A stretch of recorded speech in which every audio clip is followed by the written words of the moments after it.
네, 오늘 마가복음 15장 42절부터입니다. 예수님의 죽으심, 장례를 치르는 것과 그리고 특히 이제 부활 사건이 있는데요. 함께 보겠습니다.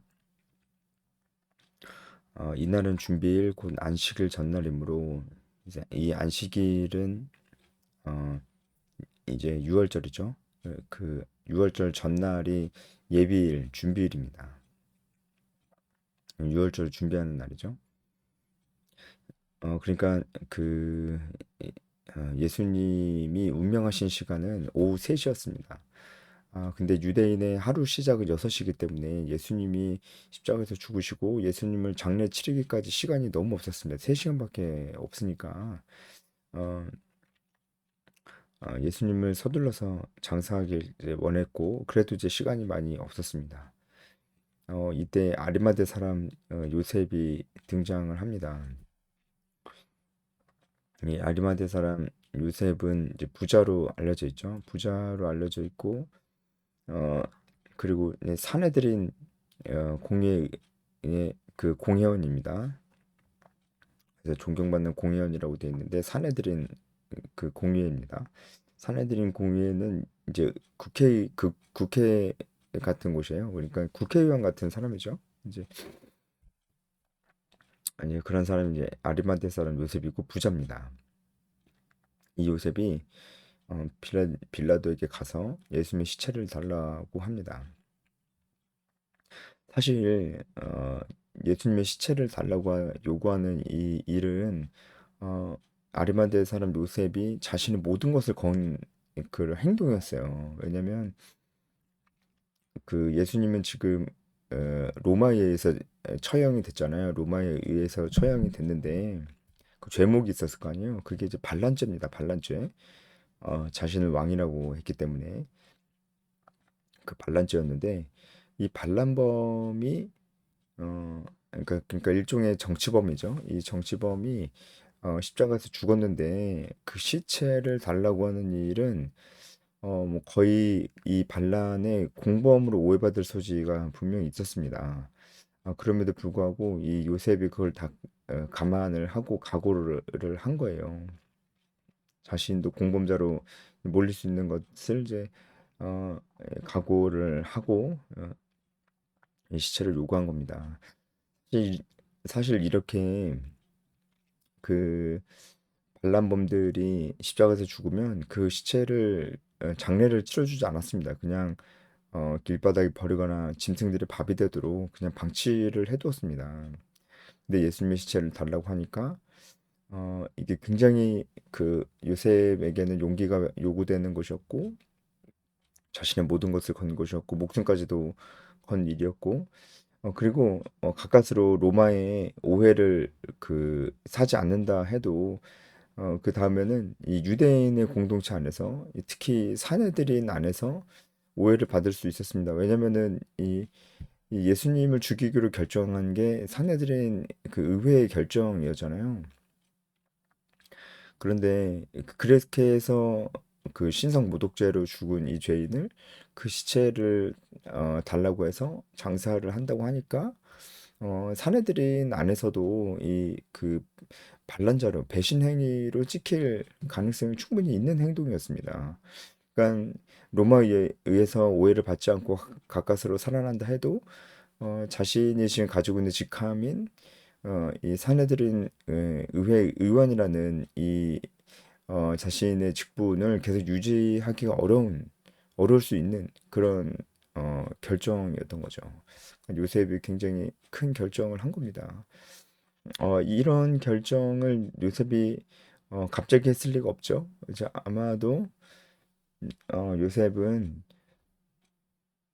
어, 요셉은 원래부터 예수님에 대해서 알고 있었고 어, 예, 그 예수님의 가르침을 듣고 또 예수님을 믿고 있었던 자였다라고 보는 것이 이제 맞을 것입니다. 그래서 하나님 나라를 기다리는 자라 이렇게 그렇게 말씀하고 있습니다. 어, 그리고 지금 마가복음엔 나오지 않지만 사실 이 시점에서 등장하는 사람이 또 있습니다. 요한복음에는 나오는데 그 사람이 바로 니고데모입니다. 여러분 뭐 다 아실 것 같은데 니고데모가 바로 여기서 나옵니다. 니고데모도 어떻게 했냐면 모략과 침향을 섞은 향료를 가지고 와서 예수님의 장례를 도왔습니다. 그러니까 예수님 장례를 치를 때 아무도 없었고요. 이 바리새인 두 명, 니고데모와 아리마대 사람 요셉이 있었습니다. 제자들은 다 도망가고 없었습니다. 여자들은 멀리서 지켜보고 이제 있었고요. 어, 이 두 사람이 정말 목숨도 걸고 자신의 가지고 있는 모든 재산과 직분을 다 걸고 이렇게 했습니다. 어, 참 이렇게 돈과 명예를 다 가지고 있는 이런 사람들이 이렇게 용기 있는 행동을 하기가 힘든데 이 사람들이 이런 용기 있는 행동을 했기 때문에 성경의 모든 예언이 결국 이루어지게 된 거예요. 이따가도 나올 테지만 예수님이 부자의 무덤에 묻혔다는 이 예언이 그 아리마대 사람 요셉에 의해서 결국 이루어진 것이잖아요. 그러니까 우리 중에도 뭐 엄청 부자가 아니더라도 그래도 어느 정도 넉넉하게 살고 있고 돈과 명예가 정말 막 너무 넉넉하지 않더라도 그래도 어, 돈과 어느 정도 명예가 있는 사람들이 이렇게 용기를 내야 됩니다. 내야 되는데 그러고 있는지 잘 모르겠어요. 예. 제가 부자를 싫어하는 건 아닙니다. 부자들 좋은 사람들 참 많습니다. 예. 그리고 명예가 있는 사람들 중에도 좋은 사람들 참 많습니다. 그런데 정말 그 신앙에 있어서 이렇게 용기를 내줄 수 있는 사람이 많은지는 잘 모르겠습니다. 그 사람들이 용기를 좀 내줬으면 좋겠어요.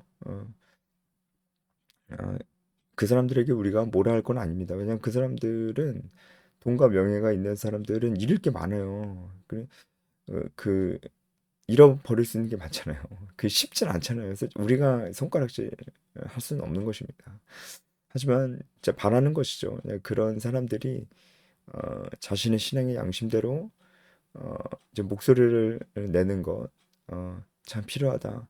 자신의 신앙을 나타내는 것, 참 필요하다. 지금 우리나라에도 반성경적인 가치관들이 자꾸 법을 통해서 들어오려고 하고 있는데, 뭐 예를 들어서 생명윤리, 가정윤리, 성윤리죠. 이런 것들을 성경적 가치관을 정면으로 파괴시키려고 하는 법들이 자꾸 들어오려고 하는데, 어, 참 이런 부분들도 참 뭐 우리도 다 이런 부분들을 알고 또 반대할 건 반대하고 해야 되겠지만 아무래도 이제 돈과 명예가 있는 영향력 있는 사람들이 목소리를 내주면 좋지 않을까 이런 생각이 듭니다. 물론 이제 그 사람들이 뭐 꼭 이런 법안에 대해서 반대하는 목소리 뭐 그런 거뿐만이 아니더라도 자신이 가지고 있는 그 자리에서 자신의 영향력의 범위 안에서 이 복음을 전하고 제자를 낳는 삶을 살았으면 정말 좋겠습니다. 이 아리마대 사람 요셉과 니고데모가 너무나 제자들과 너무나 대조되게 자신의 모든 것을 걸고 지금 이렇게 예수님의 장례를 치르는 이 장면이 우리에게 시사하는 바가 정말 큰 것 같습니다. 예. 44절에 빌라도는 예수께서 벌써 죽었을까 하고 이상히 여겼습니다. 이상한 거 맞습니다. 원래 십자가에 달린 죄수들은 하루 만에 죽지 않았습니다. 그런데 예수님은 정말 빨리 숨을 거두셨죠. 그래서 이상히 여긴 겁니다. 백부장을 불러 죽은 지가 오래됐냐 그렇게 이제 물어봤어요. 음, 그 백부장에게 알아본 후에 요셉에게 시체를 내줬습니다. 그러니까 빌라도가 백부장에게 물어봤고 백부장이 확인을 이제 했다는 거죠. 이제 백부장이 어떻게 이 총독에게 거짓말을 하겠어요. 이제 분명히 백부장 본인도 확인을 하고 그리고 그 사실을 빌라도에게 얘기를 했으니까 빌라도도 예수님이 분명히 죽었다는 것을 이제 그 보고를 듣고 그 시체를 요셉에게 준 것이죠. 그러니까 제가 이 말씀을 드리는 이유는 어, 그 예수님의 부활에 대해서 의심하는 사람 아직도 있습니다. 특히 뭐 불신자 중에는 어, 예수님의 부활에 대해서 말이 되는 소리냐 그게 그렇게 얘기하는 사람들 당연히 많고요. 근데 교회 안에도 여전히 예수님의 부활에 대해서 의심하고 있는 사람들이 있다는 거예요. 그런 사람들을 위해서도 제가 오늘 이제 말씀을 설명하면서 꼭 어, 그 그런 사람들이 꼭 이 설명을 꼭 들었으면 좋겠습니다. 일단은 이 부분을 봐도 예수님이 분명히 죽었습니다. 그쵸? 왜냐면 안 죽었다고 하는 사람들이 있어요. 이걸 이제 일명 기절설이라고 하거든요. 예수님 기절했었다. 십자가에서 그 쇼크 받았어. 쇼크 상태에 있다가 나중에 부활한 게 아니고 깨어난 것이다.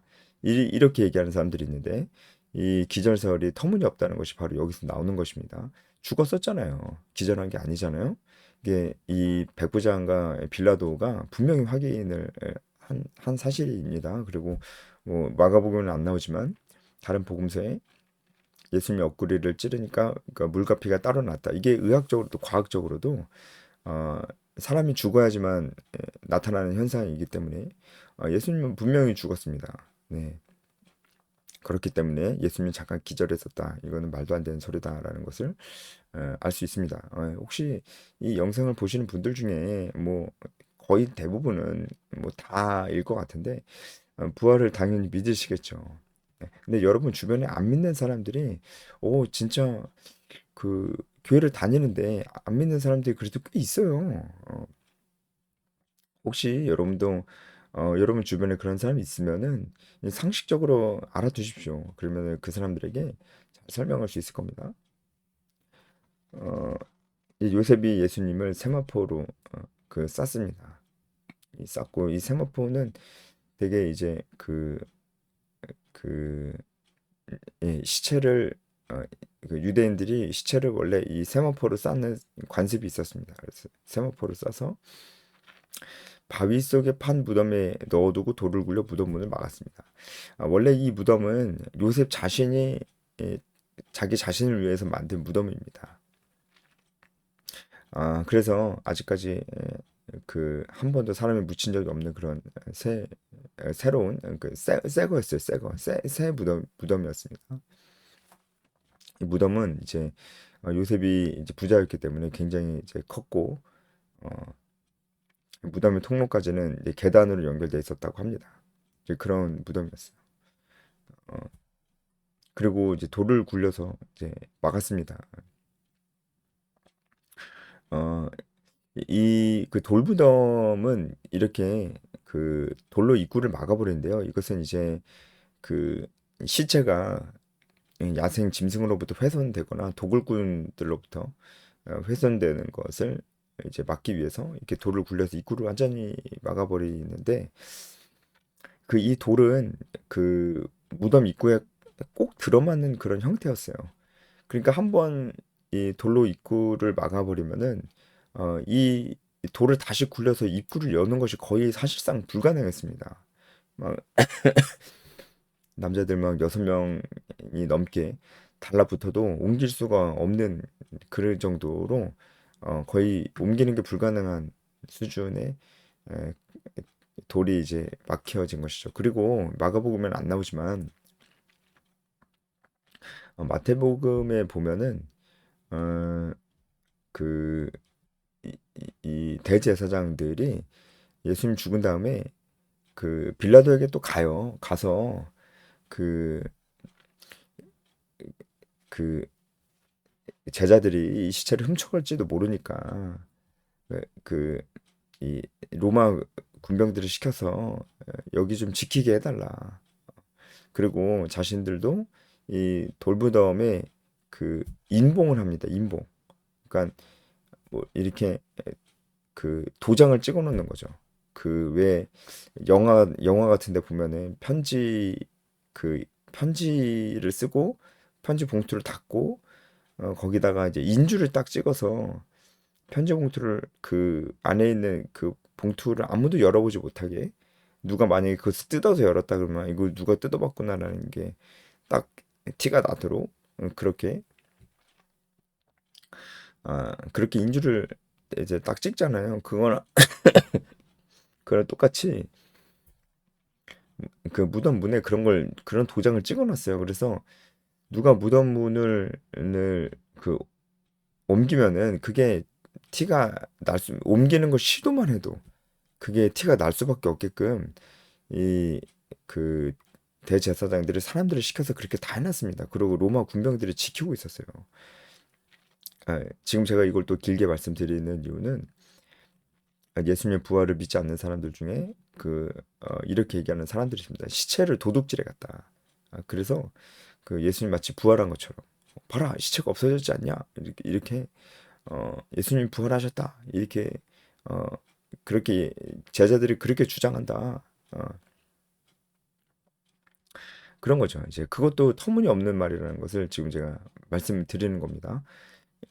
제자들이 다 달려와가지고 이 무덤문을 굴릴 수도 없지만 혹시라도 이 무덤문을 굴린다고 해도 로마 군병들이 있기 때문에 올 수가 없어요. 그리고 이 무덤문을 굴리다 실패했다고 해도 그것도 다 티가 나는 것입니다. 그래서 어, 그럴 수가 없습니다. 그렇기 때문에 예수님의 시체를 제자들이 도둑질해 갔다. 이것도 이제 말이 안 되는 것입니다. 어, 막달라 마리아, 요새 어머니 마리아가 예수의 둔 것을 보더라. 그쵸?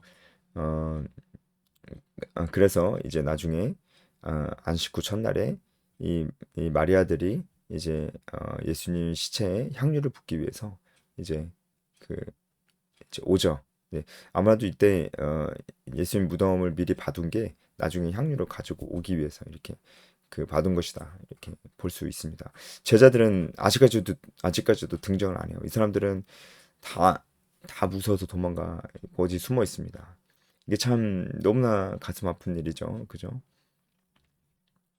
제자들은 다 숨어 있고 오히려 이 여인들이 더 용감하게 지금 예수님 무덤을 바라보고 있는 것입니다.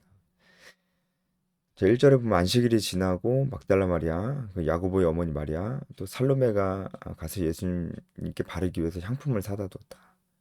네, 그, 이 향품은 시체가 썩는 것을 그 냄새를 좀 감추기 위해서, 조금이라도 감추기 위해서 바르는 것인데, 이렇게 완전히 이제 부패가 시작된 이런 시체에다 바르진 않고 장례 지낼 때 바르는 건데, 그럴 시간이 없었죠.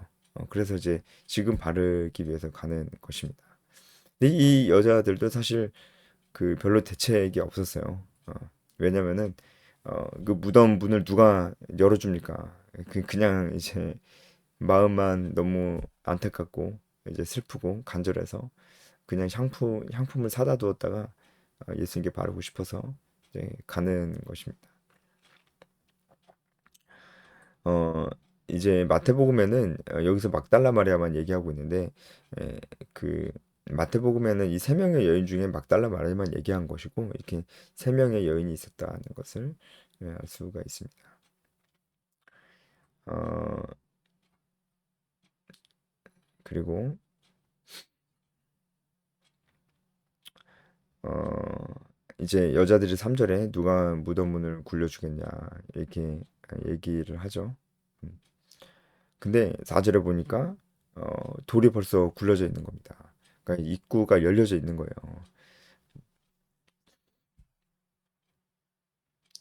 어, 이게 마태복음에는 천사가 내려와서 무덤 문을 여는 것처럼 묘사가 돼 있는데 어, 이게 상충된 게 아닙니다. 그러니까 천사가 내려와서 무덤 문을 열었는데 어, 여자들은 그것을 보지 못했습니다. 마태복음에서도 이제 그렇습니다.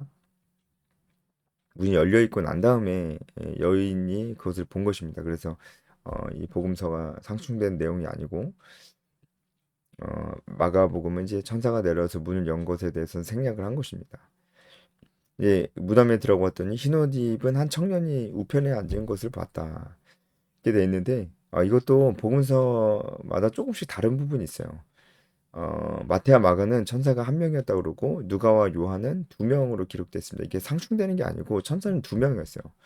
천사는 두 명이었고 요한복음 좀 더 자세히 그 이 무덤에서 천사 두 명이 한 편은 머리편에 한 명은 머리편에 또 한 명은 발편에 앉아 있었음을 요한은 묘사하고 있어요. 이렇게 있었습니다. 천사가 이렇게 예, 있었는데 그 중에서 그 유독 한 천사가 어, 그 이 여인들에게 말을 하고 이 대화를 주도했다는 것으로 볼 수 있습니다. 그래서 그 중에서 한 청년이라고 하는 이 천사만 얘기하고 있는 것이죠. 두 명이 있었는데 한 명이 주로 대화를 주도했기 때문에 이 한 청년, 한 천사만 얘기하고 있는 것입니다. 그래서 이제 상충된 내용이 아니고 이제 볼 수가 있는 것입니다.